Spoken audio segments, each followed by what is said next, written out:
40 రోజులు యేసుక్రీస్తు ప్రభుల వారు నాకేమై ఉన్నాడో, నాకేం చేశాడో, ఏం మిగిలించాడో, నేనేం చేయాలి అనే దాన్ని తెలుసుకోవటమే ఈ శిలువ ధ్యాన కూడిక ఉద్దేశం.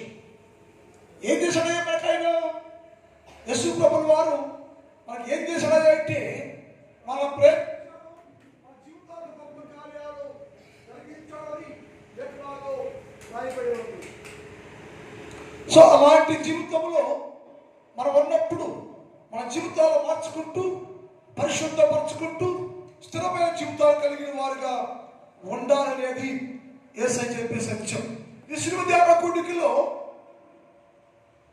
ఈరోజు మనకు ఏర్పరిచిన పాఠం సంఖ్యాకాండం 19వ అధ్యాయం 1 నుంచి 3 చదువుతాం.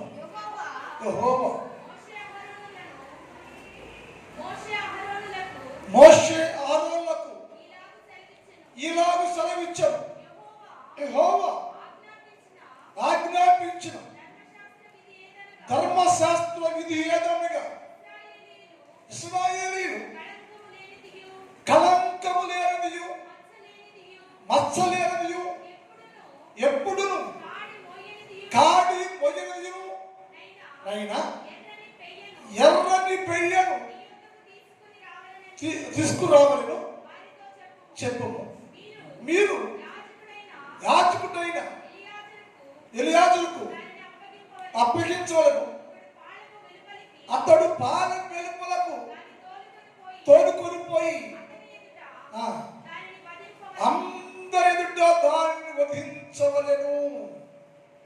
ఇక్కడ వినియోగించుకోవడం ఏర్పడి పాట. ఈ పాటను మనం గత సంవత్సరం ఇదే బుధవారం రోజున 2 విషయాలు ధ్యానం చేస్తాం. ఆ రోజు చెప్పాను, నేను మిగిలిన భాగాన్ని వచ్చే సంవత్సరం మాట్లాడతానని చెప్పాను. దానికి జ్ఞాపకం చేస్తున్నాను. యేసుక్రీస్తు ప్రభుల వారు ఎందుకు ఈ లోకానికి వచ్చారో, ఎందుకు సిలువ వేయబడ్డారో, ఎందుకు చనిపోయారో అన్న విషయాలు ఇందులో మొత్తం వివరించబడి ఉంది. ఈ 3 వచనాల్లోనే యేసు జన్మం, యేసు యవనం, యేసు చనిపోవటం, తిరిగి లేపటం మొత్తం ఈ 3 వచనాల్లో ఉంది. ఇక్కడ ఏం చెప్పండి, ఆయన ఈ బుధవారం రోజున ఇశ్రాయేలుకు ఆజ్ఞ ఇవ్వబడింది.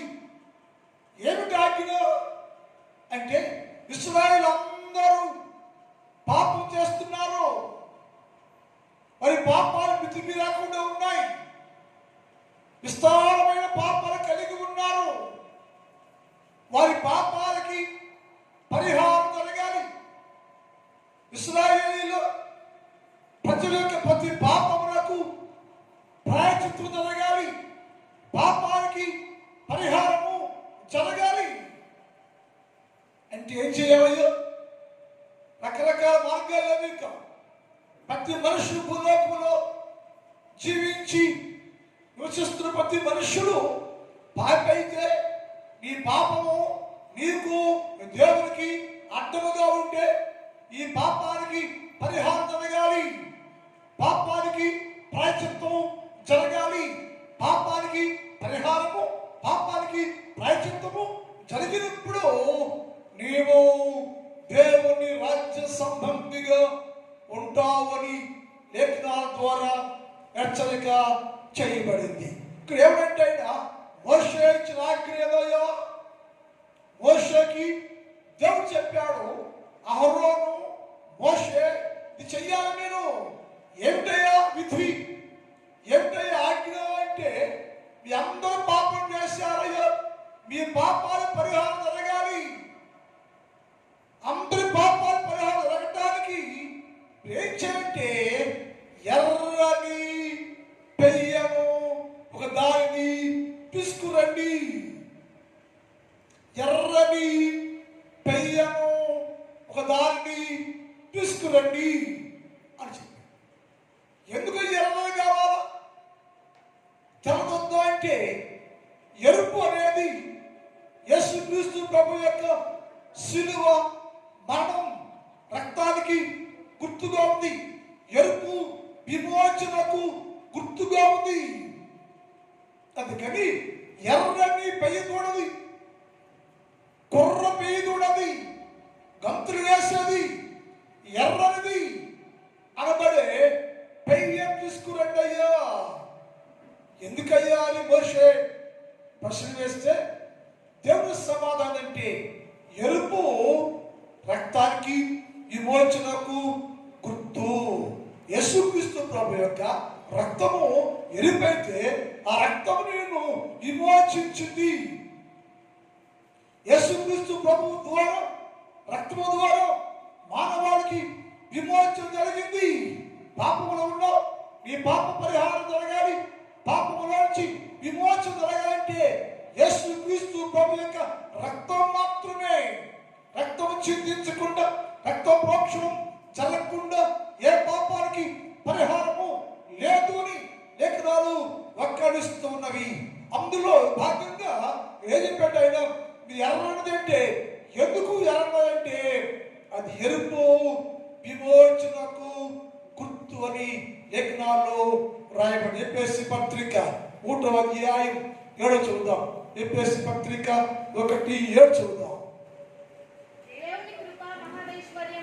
దేవుని కృప మహాదర్శనం బట్టి నా ప్రియుని యందు ఆయన రక్తము వలన మనకు విమోచన కలుగుచుండెను. ఎందుకయ్యా ఎర్రదయ్యా అంటే యేసుక్రీస్తు ప్రభు రక్తము ఎరుపైతే ఆ ఎర్రని రక్తం ద్వారా యేసుక్రీస్తు ప్రభుల వారు నీ కొరకు కలవర శిలువలో ఎర్రని రక్తాన్ని ధారం వస్తే, రక్తాన్ని చిందిస్తే ఆ రక్తం ఉందే, ఆ ఎర్రగా ఎరుపు రంగు కలిగి రక్తం ఉందే, ఎర్రని రక్తము మీకు విమోచన కలుగు చేశాను. ప్రతి మానవుడికి విమోచన కావాలి, విమోచన కేంద్రం చెల్లించాలి, విమోచించబడాలి. ఎవరు వినిపిస్తాయి అంటే ఎరుపు దేనికుంటాయంటే విమోచనకు గుర్తు. యేసు ప్రభు నాడు మనుషులందరూ పాపములు దాసులుగా ఉండరు కదా, మనుషులందరూ పాప దాసులుగా ఉండరు కదా. ఈ పాప దాస్యం కింద జీవించి ప్రతి మనుషుడు విమోచించబడాలి. విమోచించబడిన వారు మాత్రమే అందులో ప్రవేశించరు.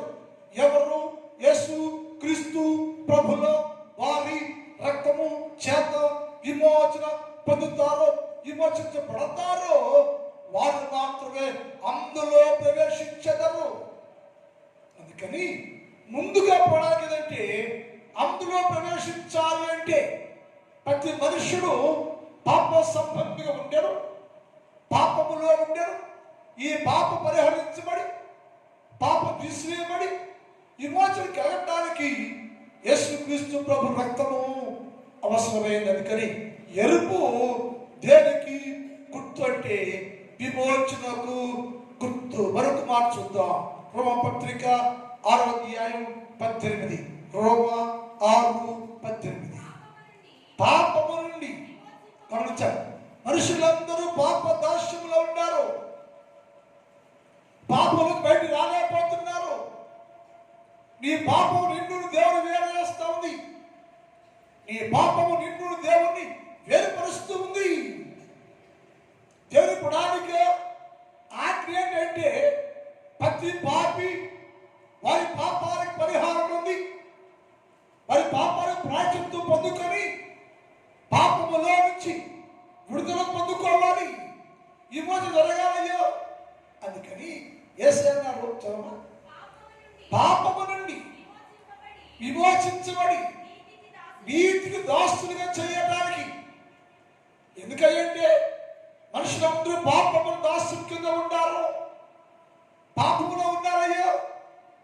ఈ నెరుపు అనేది నిన్ను విమోచించి పాపములో బానిసగా, పాపములో కిందుండి పాప ప్రభుత్వంలో జీవిస్తున్న నిన్ను విమోచించి నీతికి దాసులుగా, దేవుని రాజ్యములకు వారసులుగా, దేవుని రాజ్య సంబంధులుగా చేయడానికి యేసుక్రీస్తు ప్రభు వారు ఓ ప్రణాళిక రూపొందించను. అందులో భాగమే ఎర్రని పెయ్యయ్యో. ఎందుకు ఎర్ర విమోచనకు గుర్తు. ఎరుపు విమోచన గుర్తు. దేని విమోచన అంటే వారి వారి పాపములో నుంచి విడిపించి నిన్ను నీ కుటుంబాన్ని నీతికి దాసులుగా నీతిలో నివసించే వారిగా చేయటం కోసం ఆయన నిన్ను విమోచన కలుగు చేసెను. 111వ కీర్తన 9వ వచనం. 111వ కీర్తన. ఆయన తన ప్రజలకు ఆయన తన ప్రజలు అంటే ప్రజలే వేసే ప్రజలే దేవుని ప్రజలే. కానీ వారు లోపల బయట ఏమైందంటే పాపం. ఇది లోకమంతా ఉండి కలిగేది. ఆనాడు ఇశ్రాయేలులే కానీ నేటి మానవులే కానీ ఎలా ఉన్నారయ్యో? ఎక్కడ ఉన్నారంటే దేవుని ప్రజగా ఉన్నావు, దేవుని బిడ్డలుగా ఉన్నావు. నువ్వు పేరుకు మాత్రమే దేవుని ప్రజలు, దేవుని జనులు. ఈ లోపల నీ బయట పాపము ప్రభుత్వం చేస్తావు, పాపంలో మనసుగా ఉన్నావయ్యా అంటున్నాడు. నా ప్రజలు ఆయన తన ప్రజలకు విమోచన కలుగు చేయవాడట.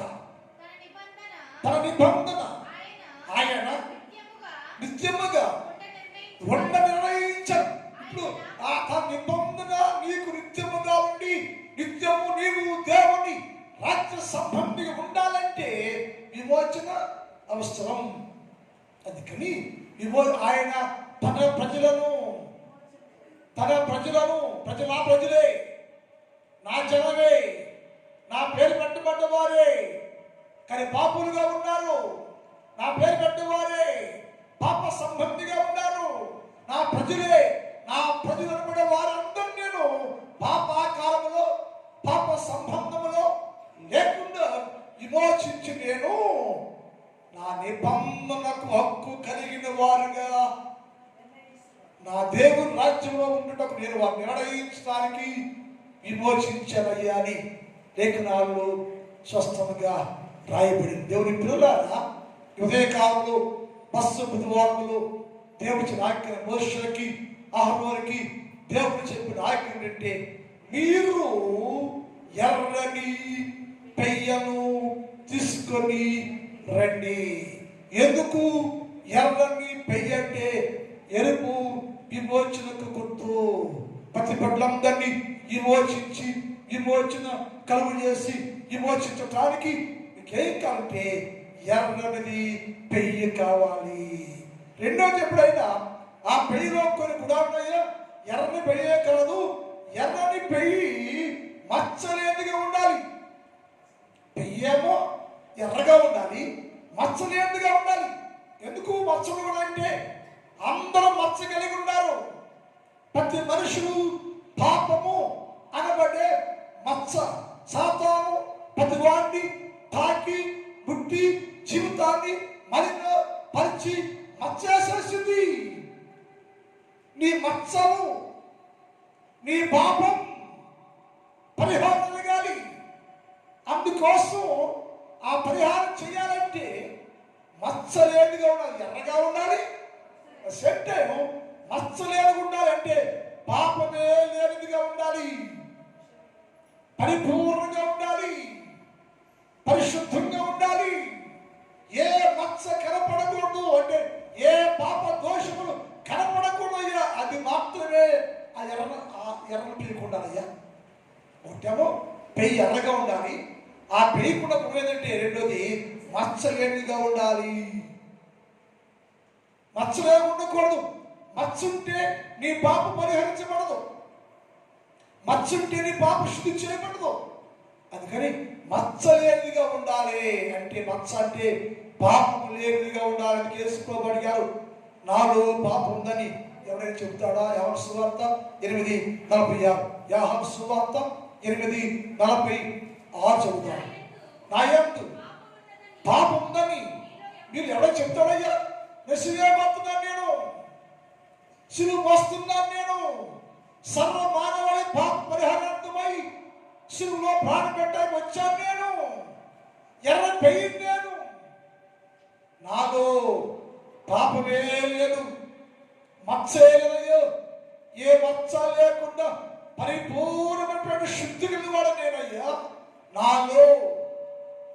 ఉందని మీరు ఎవరైనా స్థాపించగలరా? మచ్చ చూపిస్తారు. యేసు ప్రభులు మచ్చ చూపాలని శాస్త్రులు, పరిచయులు, శుద్ధకైలు, ప్రధాన యాజకులు ఎంతో ప్రయత్నించారు. 3 సంవత్సరాలు ఒక్క మచ్చ యేసు ప్రభు చూపించలేకపోయాను. అందుకని నేను అర్హున్నయ్యా, నేను యోగ్యున్నయ్యా. ఏంటంటే మచ్చలేని ఎర్రని పెయ్యి నేనే, పాపం లేని వాడని నేను. నీ పాపాన్ని తీసేయడానికి, నీ పాపం పరిహరించడానికి ఏ పాపము లేని నేను, ఏ దోషము లేని నేను, ఏ పాపము అనేది నాలో లేకుండా, ఏ మచ్చ లేకుండా ఉన్నానయ్యా. అందుకని నేనే ఎర్రని పెయ్య. ఎర్రని పెయ్యికి ఏముండాలంటే మచ్చ లేదుగా ఉండాలి. మన మచ్చలు అది వేసుకున్నాడు, వాస్తవంగా మచ్చ లేదు, ఆయన ఏ మచ్చ లేదు. కానీ మనందరి మచ్చని ఆయన ఒప్పబడింది. చూద్దాం. హెబ్రీ పత్రిక 4వ అధ్యాయం 14-15 చూద్దాం. హెబ్రీ 4:14-15. ఆకాశ మండలము కింద దేవుని కుమారుడైన యేసు క్రీస్తు అనే గొప్ప ప్రధాన యాజకుడు మనకున్నాడు కనుక మనము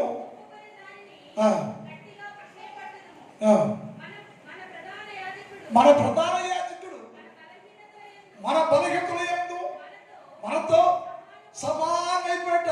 ఆయన బలహీనత లేదు, మన బలహీనతలు ఆయన భరించాడు, మన బాధ భరించాడు, మన వ్యాధి భరించాడు, మనలో ఒకడైపోయాడు.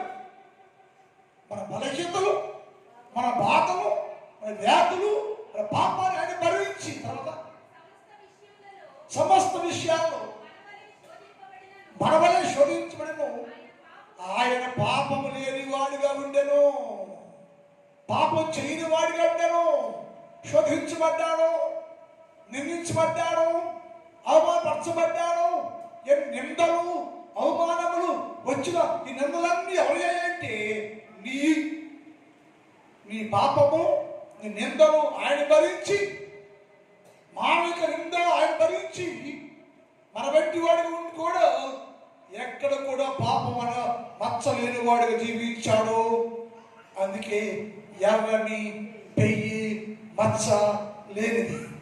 ఆ మచ్చ లేనిగా ఉన్నందువల్ల, పాపం లేని ఉన్నందువల్ల ఆయన మన కోసం ప్రాణం పెట్టి, నీ కోసము ప్రాణ త్యాగం చేసి నీకు కలిగిన ప్రతి మచ్చ నుంచి శుద్ధీకరించడానికే ఆయన దిగి వచ్చాడట. ఒకటేమో పెయ్యి, ఎర్రని పెయ్యి.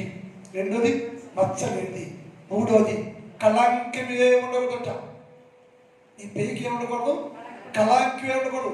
ఏ కళంకాంటి దోషము, పాపం అనేది ఏ కళ దోషాన్ని ఉండకూడదు. ఎందుకయ్యా మచ్చ ఉండకూడదు? ఎందుకయ్యా కళంకం? కళంకము కలిగిన వాడు మరో కళంకం కలిగిన వాడిని విడిపించలేడు. కళంకము కలిగిన వాడు, మచ్చ కలిగిన వాడు, కళంకము కలిగినటువంటి వ్యక్తి మరో కళంకం కలిగిన వాడిని విడిపించలేడు, శుద్ధి చేయలేడు. అందుకని ఆయన వేసాడు. ఆ ఎర్రని పెయ్యికి ఎలా ఉండాలంటే కళంకము లేనిదిగా ఉండాలి, కళంకం ఉండకూడదు. ఎవరో చెప్పాడు మనిషి, దేవుడు మోషే నీ తమ్ముడు చెప్పాడు అహరోనుకి, అహరోను వంశస్థులలో ఎవరైనా సరే కళంకము కలిగి ఉంటే, కళంకులుగా ఉంటే వారి యెహోవాకు ఆహారము పెట్టకూడదు అని చెప్పాడు.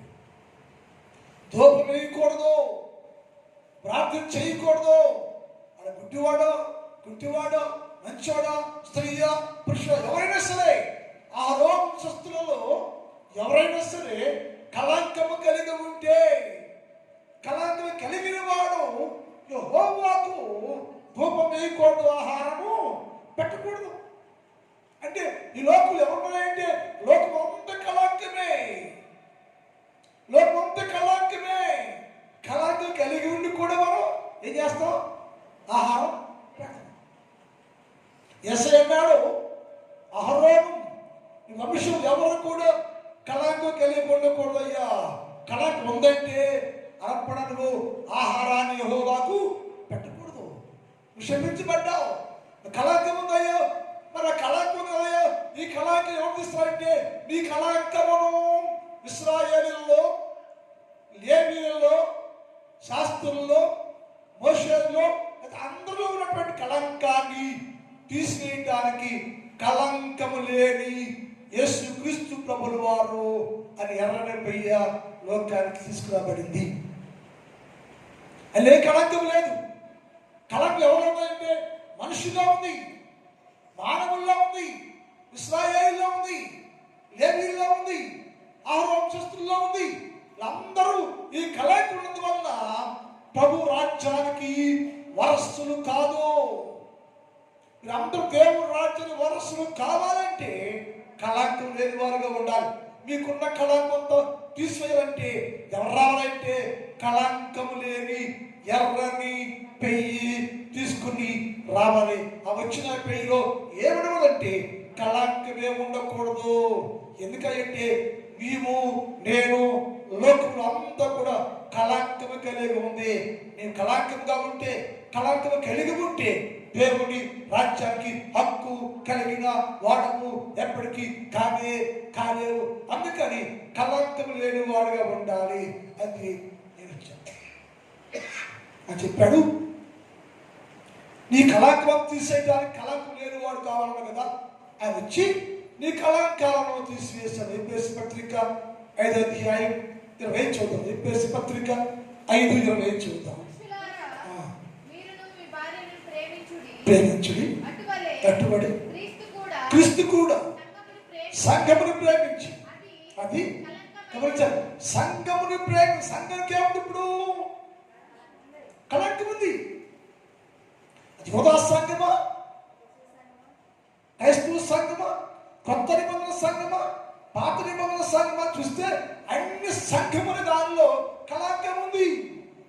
ఈ కళంకము కలిగిన దానిని ఎర్రని పెళ్లి యేసుక్రీస్తు ప్రభువును వారు ప్రేమించి, ఆయన అన్నాడు నీ సంఘముని ప్రేమించి నీలో ఉన్న కళంకం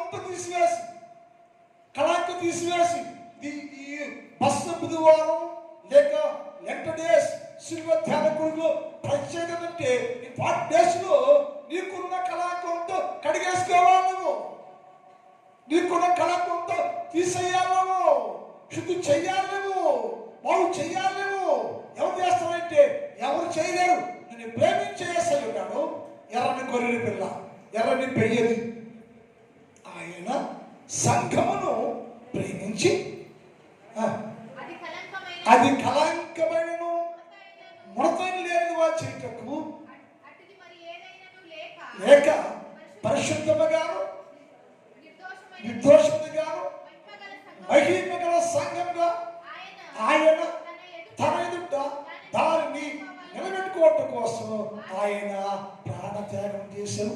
రక్తం కార్చం దేనికోసం రక్తం కార్చమయ్యంటే నీ కళంకం అంతా తీసేయటం కోసం, నీ కళంకము లేని జీవితాన్ని ఇవ్వటానికి ఆయన కళంకం లేనిది. ఒకటేమో ఎర్రనిది, రెండవది మచ్చలేనిది, మూడవది కళంకం లేనిది, నాలుగవది కాని మొయ్యనిది.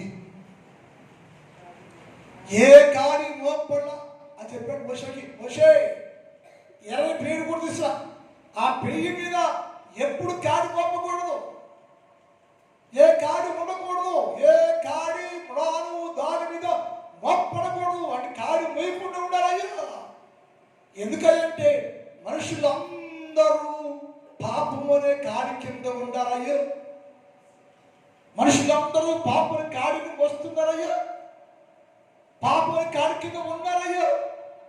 ఈ పాపం అనే కాడి కింద నివసించే మనుషులు అందరూ కాడి తీసేయాలంటే కాడి పోయేటటువంటి ఎర్రని పెయ్యి కావాలి. ఆ పెయ్యి ఏమంటే కాడి కట్టకుండా, కాడిని మోపకుండా, కాడికి వెళ్ళకోకుండా, ఏ కాడికి వెళ్ళకోకుండా పరిపూర్ణ శుద్ధీకరణ కలిగిన ఎర్రని పెయ్యి అయ్యి ఉండాలి. ఎందుకంటే ఏ కాడి నీ కాడి తీసేయంటే అది కాడి వస్తే నువ్వు కాడి వస్తే రెండు కలిసి నా కట్టడం చెప్పారు. అదేది నిన్ను విడిపించాలంటే, విడుదల చెయ్యాలంటే ఏం చేయాలంటే కాడి లేనిది కాడి మొయ్యినదిగా ఉండాలని చెప్పాడు. కనుక ఎందుకయ్యా ఎవరిదంటే నీ కాడి తీసేయని లోకమంతా మనుషులందరూ పాపపు కాడి వస్తు దాని కింద భ్రష్టులై ఉంది. అలాంటి వారందరినీ ఆ పాపము కాడి కింద రాని కింద విడిపించి నేను శుద్ధులు చేయడానికి మా యేసయ్య కాడి మోయినటువంటి ఎర్రని గొర్రె పిల్ల చెమని చెప్పి నేను కట్ చేస్తాను, టైం అయిపోతుంది. ఆ చివరిగా నేను తీసుకుపోయి యాజకుడికి ఇవ్వనే చెప్పాడు. యాజకుడికి ఇవయ్యా ఆయన ఏం చేస్తాడో అంటే ఆయన దాన్ని ఎక్కడికంట అక్కడ మాట ఏమన్నా చూడండి రావాలేము చెప్పుము మీరు అప్పగించవలను ఒక్కడు ఎక్కడ పాళ్యము వైపు గమనించాలి. ఎర్రని పెయ్యంతో అందరి పాప దోషాలకు మోపబడి అందరి పాపాలు మోపబడిన తరువాత ఎర్రని పెయ్యను యాజకుడు ఎడగంట పాళ్యం వెలుపు తీసుకుపోవాలంట. ఊరు వెలుపలకి పాళ్యము వెలుపలకు తీసుకొని పోవలను, ఊర్లో వద్దు. అంటే పాళ్యం అంటే గబరి అక్కడ నుండి పాళ్యం వెలుపల అంటే యూదా మతములో నుంచి, పాళ్యం అంటే యూదా మతములో నుంచి, యూదా సంఘములో నుంచి, యూదా దేశంలో నుంచి, ఆ దేశంలో నుంచి ఆ గొర్రె ఆ బియ్యి బయటకు వెళ్ళిపోవాలి. ఊరు బయట తీసుకెళ్ళాలయ్యా. ఊరు బయట ఏం చేయాలంటే దాన్ని వధించాలను. ఎక్కడ వధించేది? ఊరు వధించకుండా అంటే ఏంటంటే అందరి పాపాలు పరిహరించబడి మతం నుంచి మార్చబడి ఇశ్రాయేలు అందరి పరిశుద్ధులు కావాలంటే ఊరు వెలుపలికి తీసుకుపోబడి గవర్ వెలుపుకి వెళ్ళిపోయి అక్కడ వధించాలి. అందుకే నూతన నిబంధనలో కూడా ఎబ్రీ పత్రిక 13వ అధ్యాయం 11 నుంచి చదవచ్చు. ఎబ్రీ పత్రిక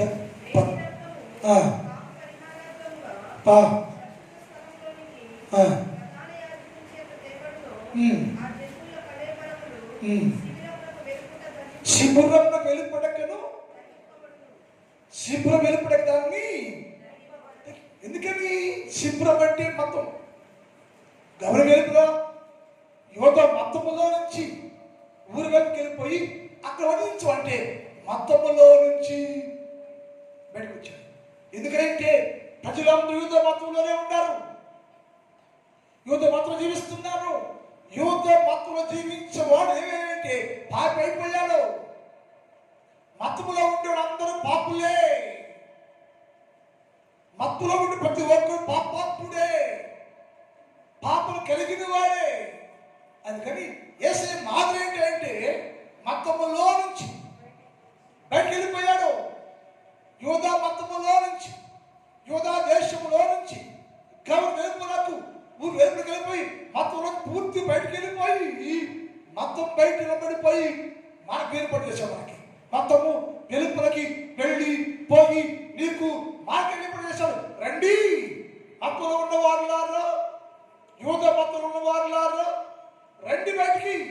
ఎక్కడికంటే నేను గవిని వెలుపల, ఊరి వెలుపల, శిబిరము వెలుపల, ధర్మశాస్త్రానికి లోబడి అన్ని విడిచిపెట్టేసి మీ అందరి కోసం ఊరు వెలుపల నా ప్రాణం పెడుతున్నాయా, బలైపోతున్నాను, అక్కడ రండి వెంబడించండి అంటే మతములో నుంచి మార్గంలోనికి రావాలి. నువ్వు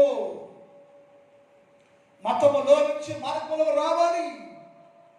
నేను దేవుడి మార్గం తీసుకురావడానికి యేసుక్రీస్తు ప్రభుల వారు నీ కొరకు ఎర్రని బియ్యవలే ప్రాణత్యాగము చేశాను. ఇక్కడ ఆపుతున్న వాక్యాన్ని మళ్ళీ ప్రారంభం చేస్తాను. ఎక్కడ ఆపానో చెప్పాలి నాకు. మీరు వాక్యాన్ని ఇక్కడ ఆపుతున్నాను, మళ్ళీ ప్రారంభం చేస్తా. ఎక్కడ ఆపానో చెప్పాలి ఇప్పుడే. సో ఈరోజు మరో ప్రోగ్రామ్ మనకి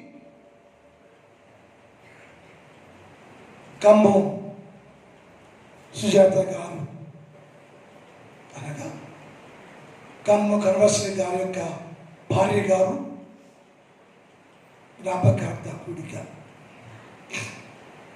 వారు లేరు. వారు ఎప్పుడు నేను నాకు తెలియదు అసలు అంగారు నాకు తెలియదు, ఎప్పుడు చూడ కానీ చాలా సందర్భాల్లో